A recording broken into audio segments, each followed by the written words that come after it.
Le comte de Monte Cristo, partie 16.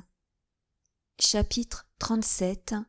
Les catacombes de Saint-Sébastien. Peut-être, de sa vie, Franz n'avait-il éprouvé une impression si tranchée, un passage si rapide de la gaieté à la tristesse, que dans ce moment. On eût dit que Rome, sous le souffle magique de quelques démons de la nuit, venait de se changer en un vaste tombeau. Par un hasard qui ajoutait encore à l'intensité des ténèbres, la lune, qui était dans sa décroissance, ne devait se lever que vers les 11 heures du soir. Les rues que le jeune homme traversait étaient donc plongées dans la plus profonde obscurité. Au reste, le trajet était court. Au bout de 10 minutes, sa voiture, ou plutôt celle du comte, s'arrêta devant l'hôtel de Londres. Le dîner attendait, mais comme Albert avait prévenu qu'il ne comptait pas rentrer de sitôt, Franz se mit à table sans lui. Maître Pastrini, qui avait l'habitude de les voir dîner ensemble, s'informa des causes de son absence. Mais Franz se contenta de répondre qu'Albert avait reçu la surveille une invitation à laquelle il s'était rendu. L'extinction subite des Moccoletti, cette obscurité qui avait remplacé la lumière, ce silence qui avait succédé au bruit, avait laissé dans l'esprit de Franz une certaine tristesse qui n'était pas exempte d'inquiétude. Il dîna donc fort silencieusement, malgré l'officieuse sollicitude de son hôte, qui entra 2 ou 3 fois pour s'informer qu'il n'avait besoin de rien.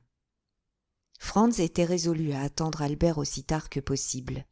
Il demanda donc la voiture pour 11 heures seulement, en priant maître Pastrini de le faire prévenir à l'instant même si Albert reparaissait à l'hôtel pour quelque chose que ce fût. À 11 heures, Albert n'était pas rentré. Franz s'habilla et partit, en prévenant son hôte qu'il passait la nuit chez le duc de Bracciano.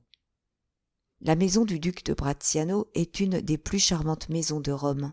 Sa femme, une des dernières héritières des Colonna, en fait les honneurs d'une façon parfaite. Il en résulte que les fêtes qu'il donne ont une célébrité européenne. Franz et Albert étaient arrivés à Rome avec des lettres de recommandation pour lui. Aussi, sa première question fut-elle pour demander à Franz ce qu'était devenu son compagnon de voyage. Franz lui répondit qu'il l'avait quitté au moment où on allait éteindre les Moccoli et qu'il l'avait perdu de vue à la Via Macello. « Alors, il n'est pas rentré ?» demanda le duc. « Je l'ai attendu jusqu'à 7 heures, répondit Franz. « Et savez-vous où il allait ?»« Non, pas précisément. Cependant, je crois qu'il s'agissait de quelque chose comme un rendez-vous. »« Diable !» dit le duc. « C'est un mauvais jour, ou plutôt c'est une mauvaise nuit pour s'attarder, n'est-ce pas, madame la comtesse ?» Ces derniers mots s'adressaient à la comtesse G, qui venait d'arriver et qui se promenait au bras de M. Torlonia, frère du duc. « Je trouve au contraire que c'est une charmante nuit, » répondit la comtesse, « et ceux qui sont ici ne se plaindront que d'une chose, c'est qu'elle passera trop vite. »« Aussi, » reprit le duc en souriant, « je ne parle pas des personnes qui sont ici. Elles ne courent d'autres dangers, les hommes, que de devenir amoureux de vous, les femmes, de tomber malades de jalousie en vous voyant si belle.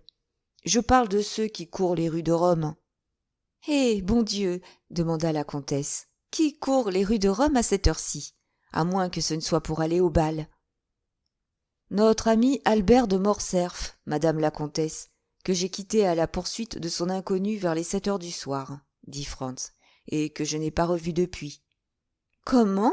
Et vous ne savez pas où il est ? » ?»« Pas le moins du monde. »« Et a-t-il des armes ? » ?»« Il est en paillasse. »« Vous n'auriez pas dû le laisser aller, » dit le duc à Franz, « vous qui connaissez Rome mieux que lui. »« Oh, bien oui. Autant aurait valu essayer d'arrêter le numéro 3 des Barberies qui a gagné aujourd'hui le prix de la course, » répondit Franz. « Et puis, d'ailleurs, que voulez-vous qu'il lui arrive ? » « Qui sait ? La nuit est très sombre et le Tibre est bien près de la Via Macello. » Franz sentit un frisson qui lui courait dans les veines en voyant l'esprit du duc et de la comtesse si bien d'accord avec ses inquiétudes personnelles. Aussi ai-je prévenu à l'hôtel que j'avais l'honneur de passer la nuit chez vous, monsieur le duc, dit Franz, et on doit venir m'annoncer son retour. Tenez, dit le duc, je crois justement que voilà un de mes domestiques qui vous cherche. Le duc ne se trompait pas. En apercevant Franz, le domestique s'approcha de lui. « Excellence, dit-il, le maître de l'hôtel de Londres vous a fait prévenir qu'un homme vous attend chez lui avec une lettre du vicomte de Morcerf. »« Avec une lettre du vicomte ?» s'écria Franz. « Oui. Et quel est cet homme ? Je l'ignore. » « Pourquoi n'est-il point venu me l'apporter ici ? » « Le messager ne m'a donné aucune explication. »« Et où est le messager ? » ?»« Il est parti aussitôt qu'il m'a vu entrer dans la salle du bal pour vous prévenir. »« Oh, mon Dieu !» dit la comtesse à Franz. « Allez vite. Pauvre jeune homme, il lui est peut-être arrivé quelque accident. »« J'y cours, » dit Franz. « Vous reverrons-nous pour nous donner des nouvelles ?» demanda la comtesse. « Oui, si la chose n'est pas grave. Sinon, je ne réponds pas de ce que je vais devenir moi-même. »« En tout cas, de la prudence, » dit la comtesse. « Oh, soyez tranquille. » Franz prit son chapeau et partit en toute hâte. Il avait renvoyé sa voiture en lui donnant l'ordre pour 2 heures, mais, par bonheur, le palais Bracciano, qui donne d'un côté rue du Cours et de l'autre place des Saints-Apôtres, est à 10 minutes de chemin à peine de l'hôtel de Londres. En approchant de l'hôtel, Franz vit un homme debout au milieu de la rue. Il ne douta pas un seul instant que ce ne fût le messager d'Albert. Cet homme était lui-même enveloppé d'un grand manteau. Il alla à lui, mais au grand étonnement de Franz, ce fut cet homme qui lui adressa la parole le premier. « Que me voulez-vous, Excellence ?» dit-il, en faisant un pas en arrière comme un homme qui désire demeurer sur ses gardes. « N'est-ce pas vous, demanda Franz, qui m'apportez une lettre du vicomte de Morcerf ? » « C'est votre Excellence qui loge à l'hôtel de Pastrini ? » ?»« Oui. »« C'est votre Excellence qui est le compagnon de voyage du vicomte ? » ?»« Oui. »« Comment s'appelle votre Excellence ? » ?»« Le baron Franz d'Épinay. »« C'est bien à votre Excellence, alors, que cette lettre est adressée. »« Y a-t-il une réponse ? » demanda Franz en lui prenant la lettre des mains. « Oui, du moins votre ami l'espère bien. »« Montez chez moi, alors je vous la donnerai. »« J'aime mieux l'attendre ici, » dit en riant le messager. « Pourquoi cela ? Votre Excellence comprendra la chose quand elle aura lu la lettre. »« Alors je vous retrouverai ici, sans aucun doute. » Franz rentra. Sur l'escalier, il rencontra maître Pastrini. « Eh bien, lui demanda-t-il. »« Eh bien quoi ? » répondit Franz. « Vous avez vu l'homme qui désirait vous parler de la part de votre ami ? » demanda-t-il à Franz. « Oui, je l'ai vu, » répondit celui-ci, « et il m'a remis cette lettre. Faites allumer chez moi, je vous prie. » L'aubergiste donna l'ordre à un domestique de précéder Franz avec une bougie. Le jeune homme avait trouvé à maître Pastrini un air effaré, et cet air ne lui avait donné qu'un désir plus grand de lire la lettre d'Albert. Il s'approcha de la bougie aussitôt qu'elle fut allumée, et déplia la lettre. La lettre était écrite de la main d'Albert et signée par lui. Franz la relut 2 fois, tant il était loin de s'attendre à ce qu'elle contenait. La voici textuellement reproduite. « Cher ami, aussitôt la présente reçue, ayez l'obligeance de prendre dans mon portefeuille, que vous trouverez dans le tiroir carré du secrétaire, la lettre de crédit. Joignez-y la vôtre si elle n'est pas suffisante. Courez chez Torlonia, prenez-y à l'instant même 4000 piastres et remettez-les au porteur. Il est urgent que cette somme me soit adressée sans aucun retard. Je n'insiste pas davantage, comptant sur vous comme vous pourriez compter sur moi. P.S. I believe now to Italian banditti. Votre ami, Albert de Morcerf. Au-dessous de ces lignes étaient écrits d'une main étrangère ces quelques mots italiens. Se alle 6 della mattina le 4000 piastres non sono nelle mie mani, al 7 il Conte Alberto avrà cessato di vivere. Luigi Vampa. Cette seconde signature expliqua tout à Franz, qui comprit la répugnance du messager à monter chez lui. La rue lui paraissait plus sûre que la chambre de Franz. Albert était tombé entre les mains du fameux chef des bandits à l'existence duquel il s'était si longtemps refusé de croire. Il n'y avait pas de temps à perdre. Il courut au secrétaire, l'ouvrit, dans le tiroir indiqué trouva le portefeuille et dans le portefeuille la lettre de crédit. Elle était en tout de 6000 piastres. Mais sur ces 6000 piastres, Albert en avait déjà dépensé 3000. Quant à Franz, il n'avait aucune lettre de crédit. Comme il habitait Florence et qu'il était venu à Rome pour passer 7 à 8 jours seulement, il avait pris une centaine de louis, et de ces 100 louis, il en restait 50 tout au plus. Il s'en fallait donc de 7 à 800 piastres pour qu'à eux deux, Franz et Albert pussent réunir la somme demandée. Il est vrai que Franz pouvait compter dans un cas pareil sur l'obligeance de M. Torlonia. Il se préparait donc à retourner au palais Bracciano sans perdre un instant, quand tout à coup une idée lumineuse traversa son esprit. Il songea au comte de Monte Cristo. Franz allait donner l'ordre qu'on fît venir maître Pastrini lorsqu'il le vit apparaître en personne sur le seuil de sa porte. « Mon cher monsieur Pastrini, lui dit-il vivement, croyez-vous que le comte soit chez lui ? » ?»« Oui, Excellence, il vient de rentrer. » »« A-t-il eu le temps de se mettre au lit ? » ?»« J'en doute. »« Alors, sonnez à sa porte, je vous prie, et demandez-lui, pour moi, la permission de me présenter chez lui. » Maître Pastrini s'empressa de suivre les instructions qu'on lui donnait. 5 minutes après, il était de retour. « Le comte attend votre Excellence, dit-il. » Franz traversa le carré, un domestique l'introduisit chez le comte. Il était dans un petit cabinet que Franz n'avait pas encore vu, et qui était entouré de divans. Le comte vint au-devant de lui. « Et quel bon vent vous amène à cette heure ? lui dit-il. Viendriez-vous me demander à souper, par hasard ? Ce serait par Dieu bien aimable à vous. » »« Non, je viens pour vous parler d'une affaire grave. »« D'une affaire ?» dit le comte en regardant Franz de ce regard profond qui lui était habituel. « Et de quelle affaire ? Sommes-nous seuls ? » Le comte alla à la porte et revint. « Parfaitement seul, dit-il. » Franz lui présenta la lettre d'Albert. « Lisez, lui dit-il. » Le comte lut la lettre. « Ah ah, fit-il.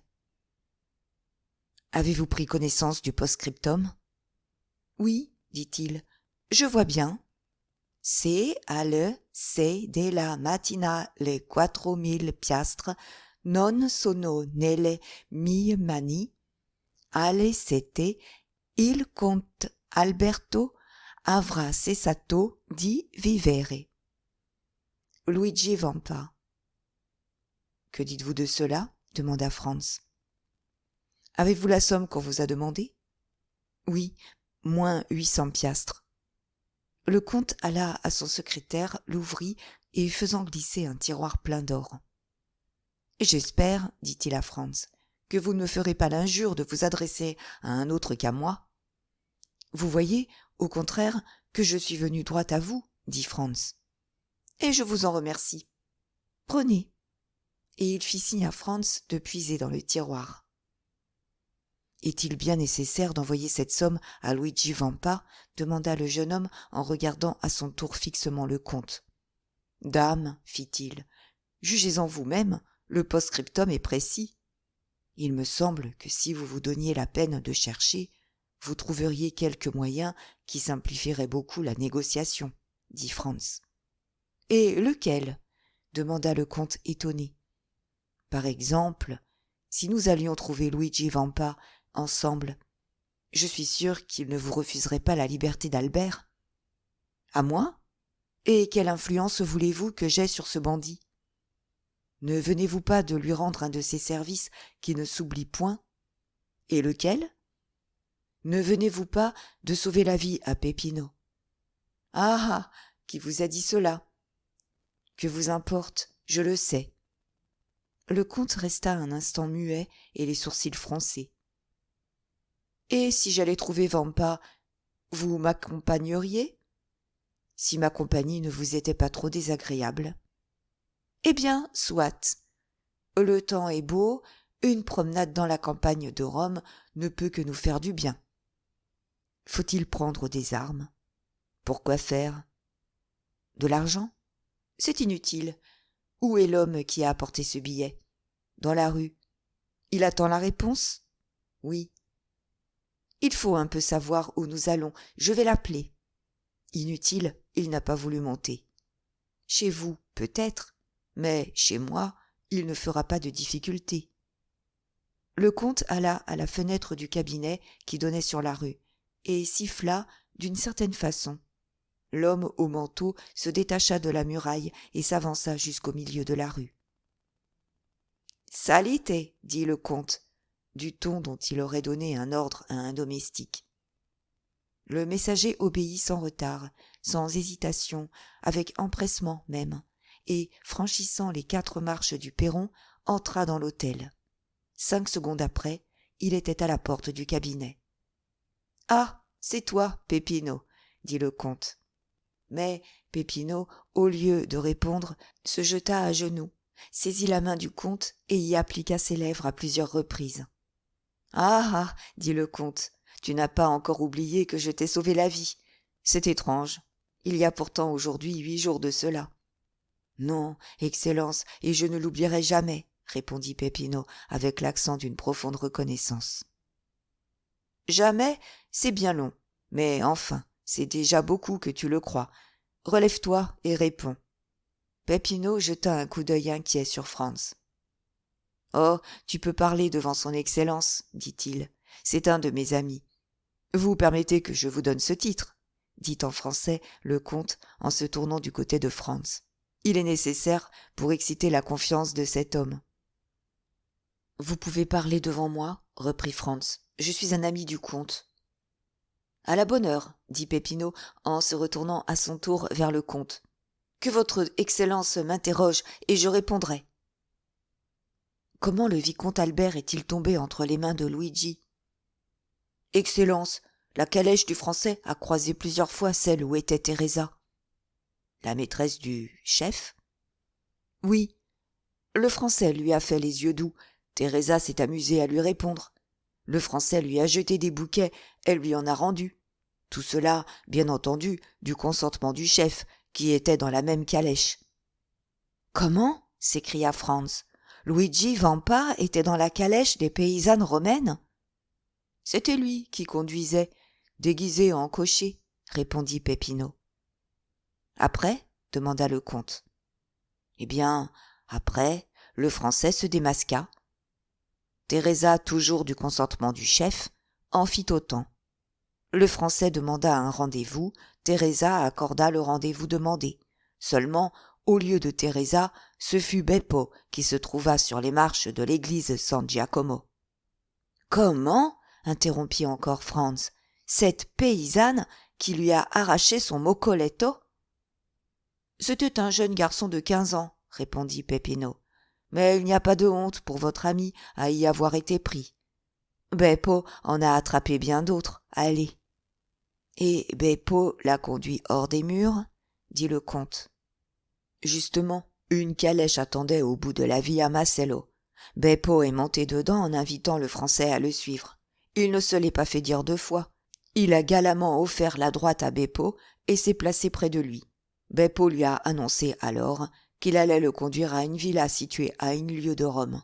Le Français a assuré Beppo qu'il était prêt à le suivre au bout du monde. Aussitôt, le cocher a remonté la rue di Ripetta, a gagné la porte San Paolo et à 200 pas dans la campagne, comme le Français devenait trop entreprenant, ma foi, Beppo lui a mis une paire de pistolets sur la gorge.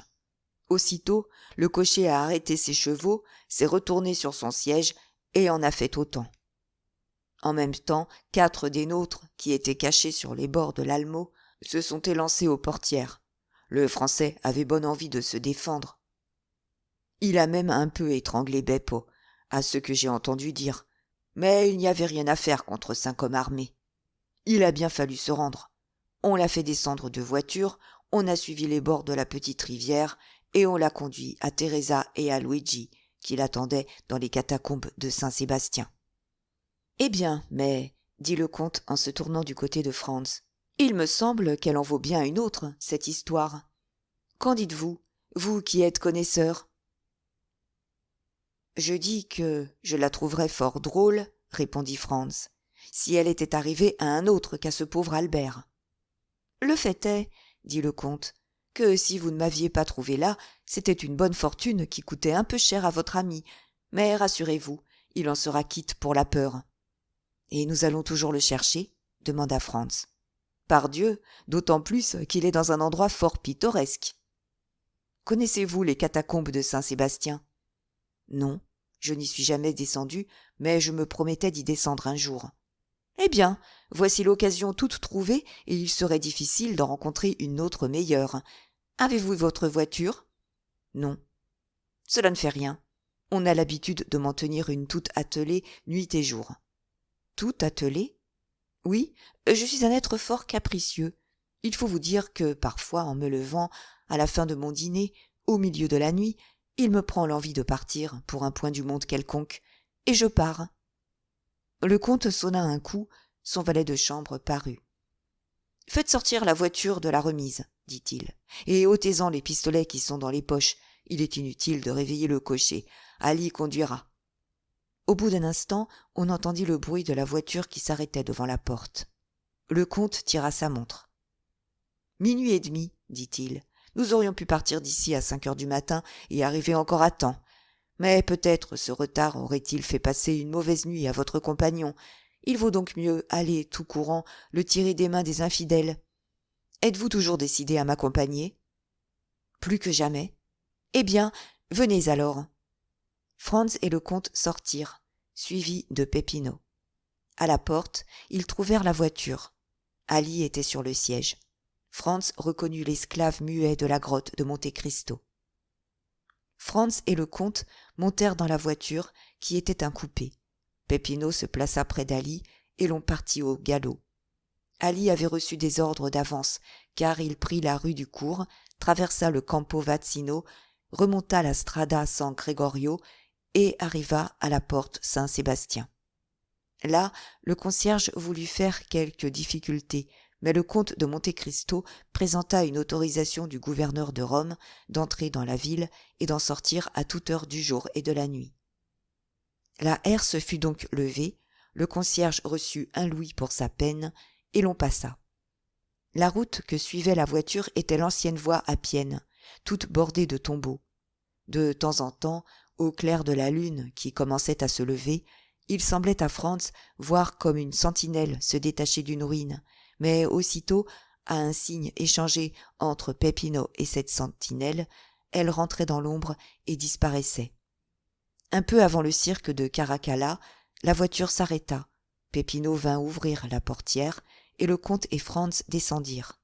« Dans 10 minutes, dit le comte à son compagnon, nous serons arrivés. » Puis il prit Peppino à part, lui donna un ordre tout bas, et Peppino partit après s'être muni d'une torche que l'on tira du coffre du coupé. 5 minutes s'écoulèrent encore, pendant lesquelles Franz vit le berger s'enfoncer par un petit sentier au milieu des mouvements du terrain que forme le sol convulsionné de la plaine de Rome et disparaître dans ces hautes herbes rougeâtres qui semblent la crinière hérissée de quelque lion gigantesque. « Maintenant, dit le comte, suivons-le. » Franz et le comte s'engagèrent à leur tour dans le même sentier qui, au bout de 100 pas, les conduisit par une pente inclinée au fond d'une petite vallée. Bientôt, on aperçut 2 hommes causant dans l'ombre. « Devons-nous continuer d'avancer » demanda Franz au comte. « Ou faut-il attendre ?»« Marchons. Peppino doit avoir prévenu la sentinelle de notre arrivée. » En effet, l'un de ces 2 hommes était Peppino, l'autre était un bandit placé en vedette. Franz et le comte s'approchèrent. Le bandit salua. « Excellence, dit Peppino en s'adressant au comte, si vous voulez me suivre, l'ouverture des catacombes est à 2 pas d'ici. »« C'est bien, dit le comte, marche devant. En effet, derrière un massif de buissons et au milieu de quelques roches s'offrait une ouverture par laquelle un homme pouvait à peine passer. Peppino se glissa le premier par cette gerçure, mais à peine eut-il fait quelques pas que le passage souterrain s'élargit. Alors il s'arrêta, alluma sa torche et se retourna pour voir s'il était suivi. Le comte s'était engagé le premier dans une espèce de soupirail, et Franz venait après lui. Le terrain s'enfonçait par une pente douce et s'élargissait à mesure que l'on avançait. Mais cependant, Franz et le comte étaient encore forcés de marcher courbés et eussent eu peine à passer d'eux de front. Ils firent encore 150 pas ainsi, puis ils furent arrêtés par le cri de « Qui vive ?» En même temps, ils virent au milieu de l'obscurité briller sur le canon d'une carabine le reflet de leur propre torche. « Ami !» dit Peppino, et il s'avança seul et dit quelques mots à voix basse à cette seconde sentinelle qui, comme la première, salua en faisant signe aux visiteurs nocturnes qu'ils pouvaient continuer leur chemin. Derrière la sentinelle était un escalier d'une 20aine de marches. Franz et le comte descendirent les 20 marches et se trouvèrent dans une espèce de carrefour mortuaire. 5 routes divergeaient comme les rayons d'une étoile, et les parois des murailles, creusées de niches superposées ayant la forme de cercueils, indiquaient que l'on était entré enfin dans les catacombes. Dans l'une de ces cavités, dont il était impossible de distinguer l'étendue, on voyait, le jour, quelques reflets de lumière. Le comte posa la main sur l'épaule de Franz. « Voulez-vous voir un camp de bandits au repos ?» lui dit-il. « Certainement, » répondit Franz. « Eh bien, venez avec moi. Peppino, éteins la torche. » Peppino obéit, et Franz et le comte se trouvèrent dans la plus profonde obscurité. Seulement, à 50 pas à peu près en avant d'eux, continuèrent de danser le long des murailles quelques lueurs rougeâtres devenues encore plus visibles depuis que Peppino avait éteint sa torche.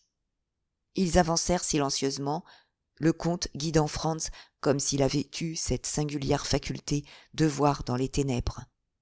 Au reste, Franz lui-même distinguait plus facilement son chemin à mesure qu'il s'approchait de ces reflets qui leur servaient de guide. 3 arcades, dont celle du milieu servait de porte, leur donnaient passage. Ces arcades s'ouvraient d'un côté sur le corridor où étaient le comte et Franz, et de l'autre sur une grande chambre carrée tout entourée de niches pareilles à celles dont nous avons déjà parlé. Au milieu de cette chambre s'élevaient 4 pierres qui, autrefois, avaient servi d'autel, comme l'indiquait la croix qui les surmontait encore.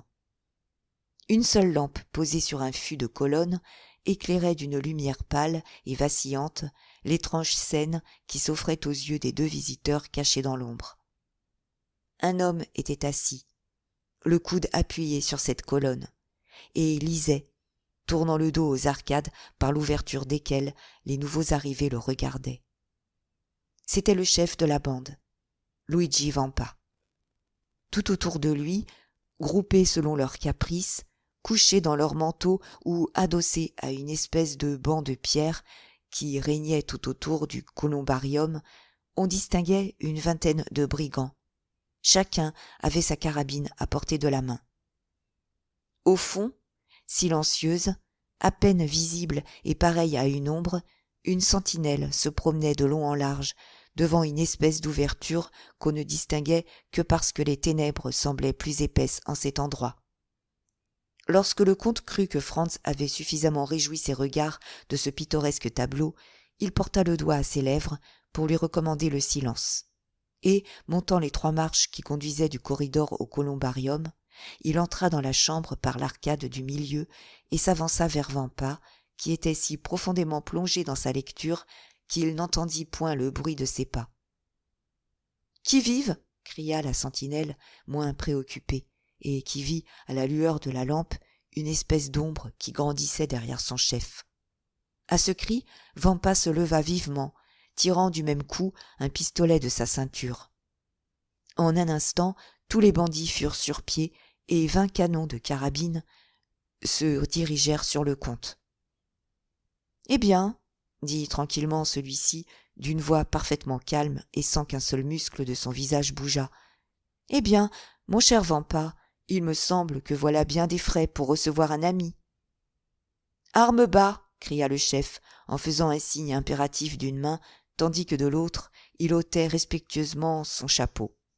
Puis, se retournant vers le singulier personnage qui dominait toute cette scène, « Pardon, monsieur le comte, lui dit-il, mais j'étais si loin de m'attendre à l'honneur de votre visite que je ne vous ai pas reconnu. »« Il paraît que vous avez la mémoire courte en toutes choses, Vampa, » dit le comte, « et que non seulement vous oubliez le visage des gens, mais encore les conditions faites avec eux. »« Et quelles conditions ai-je donc oubliées, monsieur le comte ?» demanda le bandit en homme qui, s'il a commis une erreur, ne demande pas mieux que de la réparer. « N'a-t-il pas été convenu, dit le comte, que non seulement ma personne, mais encore celle de mes amis vous serait sacrée ? Et en quoi ai-je manqué au traité, Excellence ? Vous avez enlevé ce soir et vous avez transporté ici le vicomte Albert de Morcerf. Eh bien, continua le comte avec un accent qui fit frissonner Franz, ce jeune homme est de mes amis. Ce jeune homme loge dans le même hôtel que moi. Ce jeune homme a fait corso pendant 8 jours dans ma propre calèche, et cependant, je vous le répète, vous l'avez enlevé, vous l'avez transporté ici, et, ajouta le comte en tirant la lettre de sa poche, vous l'avez mis en rançon comme s'il était le premier venu. « Pourquoi ne m'avez-vous pas prévenu de cela, vous autres ?» dit le chef en se tournant vers ses hommes, qui reculèrent tous devant son regard. « Pourquoi m'avez-vous exposé ainsi à manquer à ma parole envers un homme comme monsieur le comte, qui tient notre vie à tous entre ses mains ? Par le sang du Christ, si je croyais qu'un de vous eût su que le jeune homme était l'ami de son Excellence, je lui brûlerais la cervelle de ma propre main. »« Eh bien, dit le comte en se retournant du côté de Franz, je vous avais bien dit qu'il y avait quelque erreur là-dessous. »« N'êtes-vous pas seul ? demanda Vampa avec inquiétude. « Je suis avec la personne à qui cette lettre était adressée et à qui j'ai voulu prouver que Luigi Vampa est un homme de parole. Venez, Excellence, dit-il à Franz. Voilà Luigi Vampa qui va vous dire lui-même qu'il est désespéré de l'erreur qu'il vient de commettre. » Franz s'approcha. Le chef fit quelques pas au-devant de Franz. « Soyez le bienvenu parmi nous, Excellence, lui dit-il. Vous avez entendu ce que vient de dire le comte et ce que je lui ai répondu. J'ajouterai que je ne voudrais pas, pour les 4000 piastres auxquels j'avais fixé la rançon de votre ami, que pareille chose fût arrivée. »« Mais, dit Franz en regardant tout autour de lui avec inquiétude, où donc est le prisonnier ? Je ne le vois pas. »« Il ne lui est rien arrivé, j'espère, demanda le comte en fronçant le sourcil. »« Le prisonnier est là, dit Vampa en montrant de la main l'enfoncement devant lequel se promenait le bandit en faction, et je vais lui annoncer moi-même qu'il est libre. » Le chef s'avança vers l'endroit désigné par lui comme servant de prison à Albert, et Franz et le comte le suivirent. « Que fait le prisonnier ? demanda Vampa à la sentinelle. « Ma foi, capitaine, répondit celle-ci, je n'en sais rien. Depuis plus d'1 heure, je ne l'ai pas entendu remuer. »« Venez, Excellence, dit Vampa. Le comte et Franz montèrent 7 ou 8 marches, toujours précédés par le chef, qui tira un verrou et poussa une porte. Alors, à la lueur d'une lampe pareille à celle qui éclairait le columbarium, on put voir Albert, enveloppé d'un manteau que lui avait prêté un des bandits, couché dans un coin et dormant du plus profond sommeil. « Allons, dit le comte, souriant de ce sourire qui lui était particulier. Pas mal pour un homme qui devait être fusillé à 7 heures du matin. » Vampa regardait Albert endormi avec une certaine admiration. On voyait qu'il n'était pas insensible à cette preuve de courage. « Vous avez raison, monsieur le comte, dit-il. Cet homme doit être de vos amis. » Puis, s'approchant d'Albert et lui touchant l'épaule. « Excellence, dit-il, vous plaît-il de vous éveiller ?» Albert étendit les bras, se frotta les paupières et ouvrit les yeux. « Ah ah, dit-il, c'est vous, capitaine. Pardieu, vous auriez bien dû me laisser dormir. Je faisais un rêve charmant. Je rêvais que je dansais le galop chez Torlonia avec la comtesse G. Il tira sa montre, qu'il avait gardée pour juger lui-même le temps écoulé. 1h30 du matin, dit-il. Mais pourquoi diable m'éveillez-vous à cette heure-ci? Pour vous dire que vous êtes libre, Excellence. Mon cher, reprit Albert avec une liberté d'esprit parfaite, retenez bien à l'avenir cette maxime de Napoléon le Grand. Ne m'éveillez que pour les mauvaises nouvelles. Si vous m'aviez laissé dormir, j'achevais mon galop et je vous en aurais été reconnaissant toute ma vie. On a donc payé ma rançon? Non, Excellence. Eh bien, alors, comment suis-je libre? Quelqu'un à qui je n'ai rien à refuser est venu vous réclamer. Jusqu'ici? Jusqu'ici. Ah, pardieu, ce quelqu'un-là est bien aimable. Albert regarda tout autour de lui et aperçut Franz. Comment? Lui dit-il. C'est vous, mon cher Franz, qui poussez le dévouement jusque-là? Non, pas moi, répondit Franz, mais notre voisin, monsieur le comte de Monte Cristo. Ah, pardieu, monsieur le comte, dit gaiement Albert en rajustant sa cravate et ses manchettes. Vous êtes un homme véritablement précieux, et j'espère que vous me regarderez comme votre éternel obligé, d'abord pour l'affaire de la voiture, ensuite pour celle-ci. Et il tendit la main au comte, qui frissonna au moment de lui donner la sienne, mais qui cependant la lui donna. Le bandit regardait toute cette scène d'un air stupéfait. Il était évidemment habitué à voir ses prisonniers trembler devant lui, et voilà qu'il y en avait un dont l'humeur railleuse n'avait subi aucune altération. Quant à Franz, il était enchanté qu'Albert eût soutenu, même vis-à-vis d'un bandit, l'honneur national. « Mon cher Albert, lui dit-il, si vous voulez vous hâter, nous aurons encore le temps d'aller finir la nuit chez Torlonia. Vous prendrez votre galop où vous l'avez interrompu, de sorte que vous ne garderez aucune rancune au seigneur Luigi, qui s'est véritablement, dans toute cette affaire, conduit en galant homme. »« Ah, vraiment, dit-il, vous avez raison, et nous pourrons y être à 2 heures. Seigneur Luigi, continua Albert, y a-t-il quelque autre formalité à remplir pour prendre congé de votre Excellence? Aucune, monsieur, répondit le bandit, et vous êtes libre comme l'air. En ce cas, bonne et joyeuse vie. Venez, messieurs, venez. Et Albert, suivi de Franz et du comte, descendit l'escalier et traversa la grande salle carrée. Tous les bandits étaient debout et le chapeau à la main. « Peppino, dit le chef, donne-moi la torche. »« Eh bien, que faites-vous donc » demanda le comte. « Je vous reconduis, dit le capitaine. C'est bien le moindre honneur que je puisse rendre à votre Excellence. » Et, prenant la torche allumée des mains du pâtre, il marcha devant ses hôtes, non pas comme un valet qui accomplit une œuvre de servilité, mais comme un roi qui précède des ambassadeurs. Arrivé à la porte, il s'inclina. « Et maintenant, monsieur le comte, dit-il, je vous renouvelle mes excuses, et j'espère que vous ne me gardez aucun ressentiment de ce qui vient d'arriver. »« Non, mon cher Vampa, dit le comte. D'ailleurs, vous rachetez vos erreurs d'une façon si galante qu'on est presque tenté de vous savoir gré de les avoir commises. »« Messieurs, reprit le chef en se retournant du côté des jeunes gens, peut-être l'offre ne vous paraîtra-t-elle pas bien attrayante, mais s'il vous prenait jamais envie de me faire une seconde visite, partout où je serai, vous serez les bienvenus. » Franz et Albert saluèrent, le comte sortit le premier, Albert ensuite, Franz restait le dernier. « Votre Excellence a quelque chose à me demander ?» dit Vampa en souriant. « Oui, je l'avoue, » répondit Franz. « Je serais curieux de savoir quel était l'ouvrage que vous lisiez avec tant d'attention quand nous sommes arrivés. »« Les commentaires de César, » dit le bandit. « C'est mon livre de prédilection. »« Eh bien, ne venez-vous pas ?» demanda Albert. « Si fait, » répondit Franz. « Me voilà. » Et il sortit à son tour du soupirail. On fit quelques pas dans la plaine. « Ah, pardon, » dit Albert en revenant en arrière. « Voulez-vous permettre, capitaine ?» Et il alluma son cigare à la torche de Vampa. « Maintenant, monsieur le comte, dit-il, la plus grande diligence possible. Je tiens énormément à aller finir ma nuit chez le duc de Bracciano. » On retrouva la voiture où on l'avait laissée.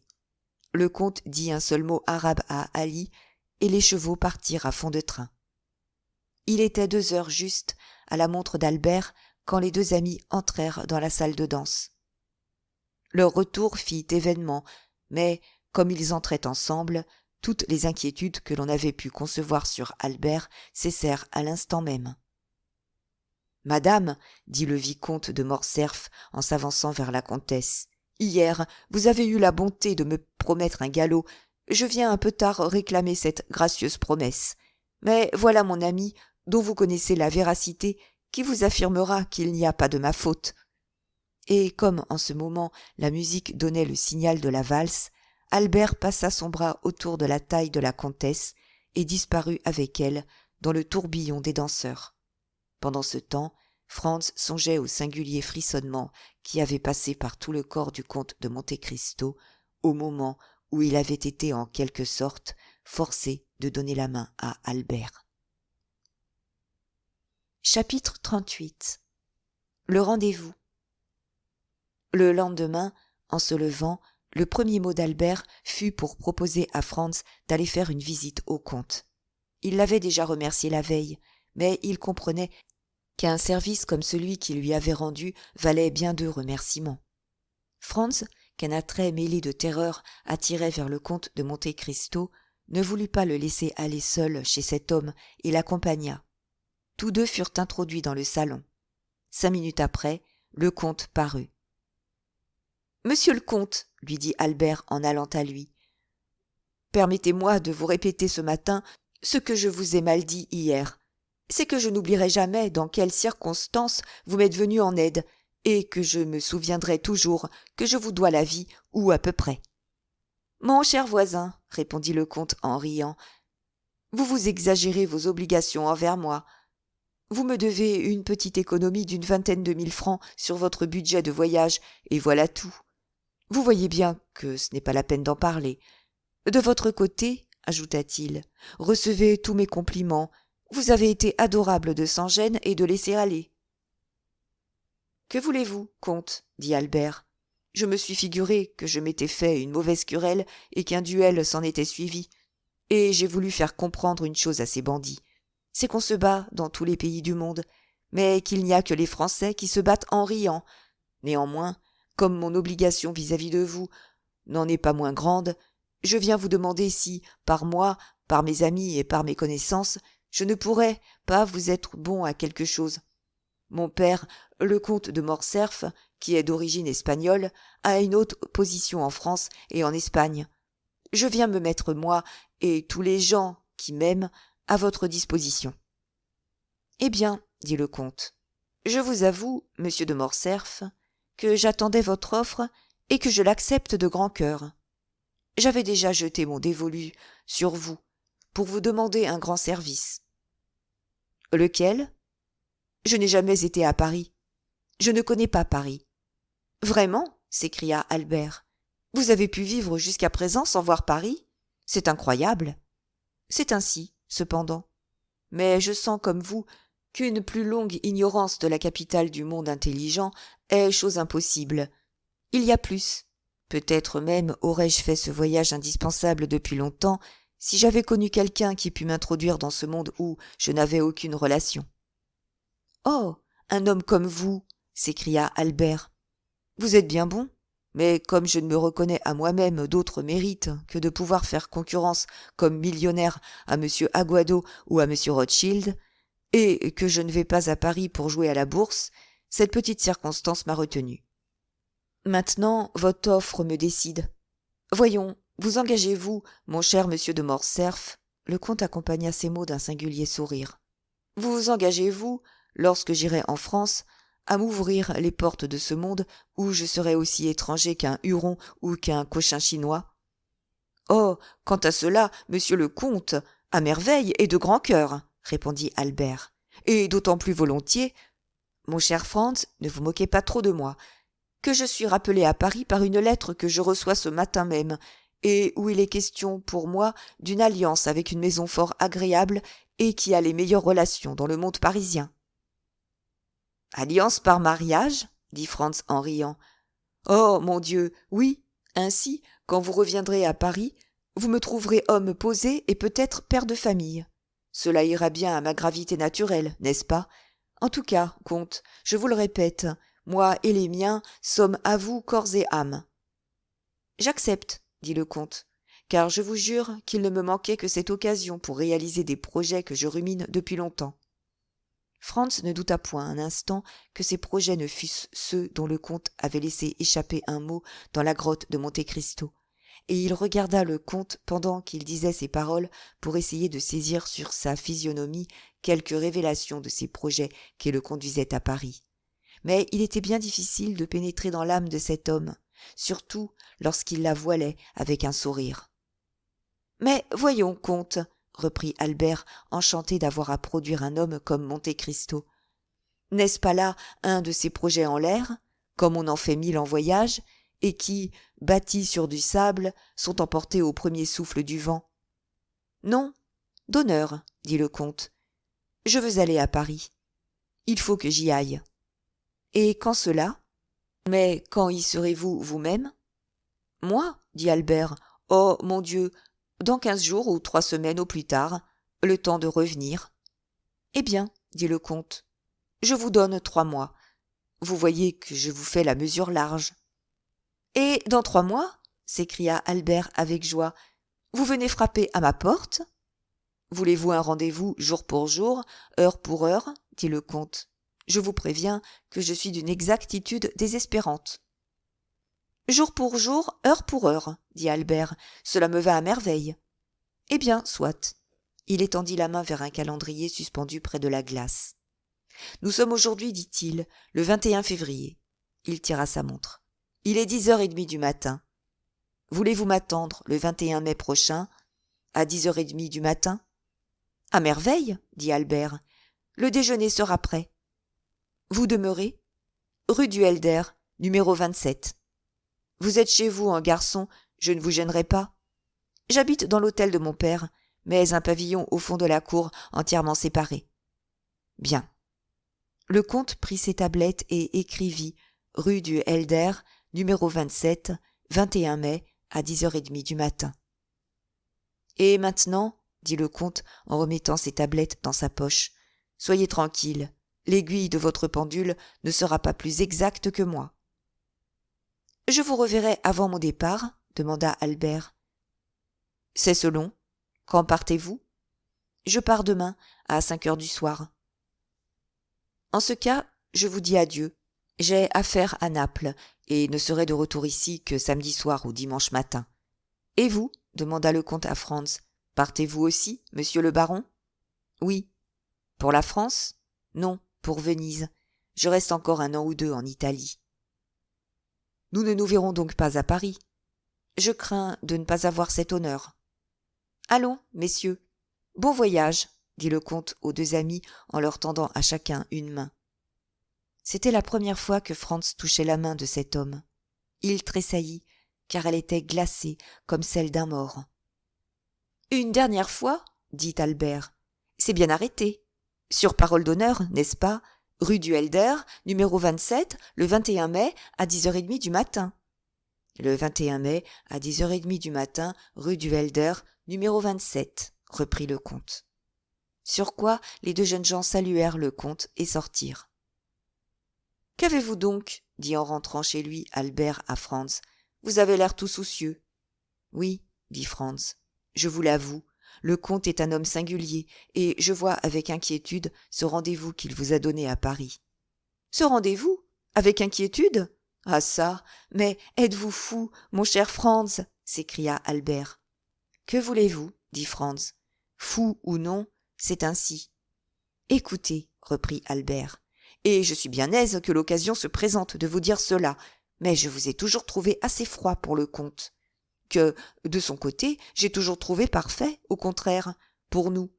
Avez-vous quelque chose de particulier contre lui? Peut-être. L'aviez-vous vu déjà quelque part avant de le rencontrer ici? Justement. Où cela? Me promettez-vous de ne pas dire un mot de ce que je vais vous raconter? Je vous le promets. Parole d'honneur? Parole d'honneur. C'est bien. Écoutez donc. Et alors, Franz raconta à Albert son excursion à l'île de Monte Cristo, comment il y avait trouvé un équipage de contrebandiers, et au milieu de cet équipage 2 bandits corses. Il s'appesantit sur toutes les circonstances de l'hospitalité féerique que le comte lui avait donnée dans sa grotte des 1001 nuits. Il lui raconta le souper, le haschisch, les statues, la réalité et le rêve, et comment, à son réveil, il ne restait plus comme preuve et comme souvenir de tous ces événements que ce petit yacht, faisant à l'horizon voile pour Porto Vecchio. Puis il passa à Rome, à la nuit du Colisée, à la conversation qu'il avait entendue entre lui et Vampa, conversation relative à Peppino, et dans laquelle le comte avait promis d'obtenir la grâce du bandit, promesse qu'il avait si bien tenue, ainsi que nos lecteurs ont pu en juger. Enfin, il en arriva à l'aventure de la nuit précédente, à l'embarras où il s'était trouvé en voyant qu'il lui manquait pour compléter la somme 600 ou 700 piastres. Enfin, à l'idée qu'il avait eue de s'adresser au comte, idée qui avait eu à la fois un résultat si pittoresque et si satisfaisant. Albert écoutait Franz de toutes ses oreilles. « Eh bien, lui dit-il quand il eut fini, où voyez-vous dans tout cela quelque chose à reprendre ? Le comte est voyageur, le comte a un bâtiment à lui parce qu'il est riche. Allez à Portsmouth ou à Southampton, vous verrez les ports encombrés de yachts appartenant à de riches Anglais qui ont la même fantaisie. Pour savoir où s'arrêter dans ces excursions, pour ne pas manger cette affreuse cuisine qui nous empoisonne, moi depuis 4 mois, vous depuis 4 ans, pour ne pas coucher dans ces abominables lits où l'on ne peut dormir, il se fait meubler un pied-à-terre à Monte Cristo. Quand son pied-à-terre est meublé, il craint que le gouvernement toscan ne lui donne congé et que ses dépenses ne soient perdues. Alors, il achète l'île et en prend le nom. Mon cher, fouillez dans votre souvenir et dites-moi combien de gens de votre connaissance prennent le nom des propriétés qu'ils n'ont jamais eues. Mais, dit Franz à Albert, les bandits corses qui se trouvent dans son équipage. Eh bien, qu'y a-t-il d'étonnant à cela ? Vous savez mieux que personne, n'est-ce pas, que les bandits corses ne sont pas des voleurs, mais purement et simplement des fugitifs que quelque vendetta a exilés de leur ville ou de leur village. On peut donc les voir sans se compromettre. Quant à moi, je déclare que si jamais je vais en Corse, avant de me faire présenter au gouverneur et au préfet, je me fais présenter aux bandits de Colomba, si toutefois on peut mettre la main dessus. Je les trouve charmants. Mais Vampa et sa troupe, reprit Franz, ceux-là sont des bandits qui arrêtent pour voler. Vous ne le niez pas, je l'espère. Que dites-vous de l'influence du comte sur de pareils hommes ? Je dirais, mon cher, que, comme selon toute probabilité je dois la vie à cette influence, ce n'est point à moi à la critiquer de trop près. Ainsi donc, au lieu de lui en faire, comme vous, un crime capital, vous trouverez bon que je l'excuse, sinon de m'avoir sauvé la vie, ce qui est peut-être un peu exagéré, mais du moins de m'avoir épargné 4000 piastres, qui font bel et bien 24 000 livres de notre monnaie, somme à laquelle on ne m'aurait certes pas estimé en France. Ce qui prouve, ajouta Albert en riant, que nul n'est prophète en son pays. Eh bien, voilà justement. De quel pays est le comte ? Quelle langue parle-t-il ? Quels sont ses moyens d'existence ? D'où lui vient son immense fortune ? Quelle a été cette première partie de sa vie mystérieuse et inconnue qui a répandu sur la seconde cette teinte sombre et misanthropique ? Voilà, à votre place, ce que je voudrais savoir. Mon cher Franz, reprit Albert, quand en recevant ma lettre vous avez vu que nous avions besoin de l'influence du comte, vous avez été lui dire « Albert de Morcerf, mon ami, court un danger. Aidez-moi à le tirer de ce danger. » N'est-ce pas ? Oui. Alors, vous a-t-il demandé « Qu'est-ce que monsieur Albert de Morcerf ? D'où lui vient son nom ? D'où lui vient sa fortune ? Quels sont ses moyens d'existence ? Quel est son pays ? Où est-il né ? Vous a-t-il demandé tout cela ? Dites. Non, je l'avoue. Il est venu, voilà tout. Il m'a tiré des mains de monsieur Vampa, où, malgré mes apparences pleines de désinvolture, comme vous dites, je faisais fort mauvaise figure, je l'avoue. Eh bien, mon cher, Quand en échange d'un pareil service, il me demande de faire pour lui ce qu'on fait tous les jours pour le premier prince russe ou italien qui passe par Paris, c'est-à-dire de le présenter dans le monde, vous voulez que je lui refuse cela? Allons donc, vous êtes fou. Il faut dire que, contre l'habitude, toutes les bonnes raisons étaient cette fois du côté d'Albert. « Enfin, reprit Franz avec un soupir, faites comme vous voudrez, mon cher vicomte, car tout ce que vous me dites là est fort spécieux, je l'avoue, mais il n'en est pas moins vrai que le comte de Monte Cristo est un homme étrange. » Le comte de Monte Cristo est un philanthrope. Il ne vous a pas dit dans quel but il venait à Paris. Eh bien, il vient pour concourir au prix Monthyon. Et s'il ne lui faut que ma voix pour qu'il les obtienne, et l'influence de ce monsieur si laid qui les fait obtenir, eh bien, je lui donnerai l'une et je lui garantirai l'autre. Sur ce, mon cher Franz, ne parlons plus de cela. Mettons-nous à table et allons faire une dernière visite à Saint-Pierre. Il fut fait, comme disait Albert, et le lendemain, à 5 heures de l'après-midi, les deux jeunes gens se quittaient. Albert de Morcerf pour revenir à Paris, Franz d'Épinay pour aller passer une quinzaine de jours à Venise.